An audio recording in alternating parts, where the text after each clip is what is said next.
Hi friends, আপনাদের সামনে চলে এলাম আমি একটা নতুন রেসিপি নিয়ে। তো কড়াইতে নাড়ছি, দেখতেই পাচ্ছেন। এটা হচ্ছে ছানা। এর মধ্যে জিরে গুঁড়ো, গরম মশলা, নুন, চিনি সব কিছু দিয়ে ভালো করে ছানাটাকে তেলের মধ্যে দিয়ে নেড়েচেড়ে বানিয়ে নিলাম। এবার ময়দা মেখে ময়দার মধ্যে এই পুরটাকে আস্তে আস্তে করে দিয়ে আর ভালো করে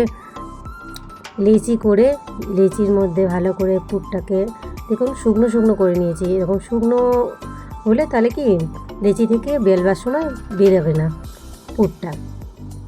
ছানাটা অ্যাকচুয়ালি দুধটা কেটে গেছিলো, ছানাটা হয়ে গেছে বলে এই প্ল্যানটা করলাম। তো আমার লেচি ভরা হয়ে গেছে, বেলছি।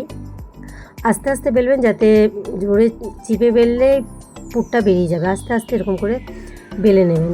একটা আমার বেলা হয়ে গেল, এবং একটা একটা করে সব আমি আস্তে আস্তে বেলে নেব। তো আমার আর একটাও বেলে দিচ্ছি। দেখুন কেমন করে আস্তে আস্তে করে বেলতে হবে, নাহলে এই যে পুরটা যেমন অল্প সাইড দিয়ে বেরিয়ে মতো গেছে, ওইরকম বেরিয়ে যেতে পারে বেশি চিপে ফেললে। তো আজকে আমাদের ছানার কচুরি। এবার আমি তেল গরম হয়ে গেছে, তেলের মধ্যে কচুরিটা দেখুন ছেড়ে দিলাম। এইদিকে আমি বসিয়ে দিয়েছি মাংস গরম করতে। আজকে আমাদের মাংস হয়েছিল, এখানে মাংসটা একটু গরম করে নিলাম। তো খেতে দেবো বলে আবার আর একটা ভাজলাম। আস্তে আস্তে ভেজে নিচ্ছি কচুরিগুলো। একদিকে কচুরি ভাজছি, একদিকে মাংস গরম করছি। সবাইকে খেতে দিতে হবে, সবাই তো বসে আছে খাবার জন্য। তো পাত সাজানো হয়ে গেছে।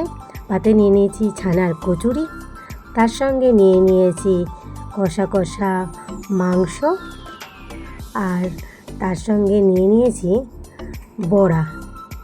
এই দেখুন কষা কষা মাংস, এখানে বড়ার তরকারি করেছিলাম সেটাও নিয়ে নিয়েছি, শুকনো বড়াও নিয়ে নিয়েছি, তার সঙ্গে মিষ্টি আছে, মাংস কষা আছে, আর দই কাতলাও আছে। এগুলো সব দিনের বেলায় করেছিলাম। তো এইগুলোকে সব কিছুই নিয়ে রাত্রেবেলা খাওয়া একই। তো তার সঙ্গে ছানার কচুরিটা একটু গরম গরম করে নেওয়া হয়েছে। কেমন লাগছে আজকে আমাদের রেসিপিটা আপনাদের? যদি ভালো লেগে থাকে তো প্লিজ একটা লাইক, কমেন্ট, শেয়ার করে দেবেন, আর চ্যানেলটা একটু সাবস্ক্রাইব করে দেবেন। টাটা।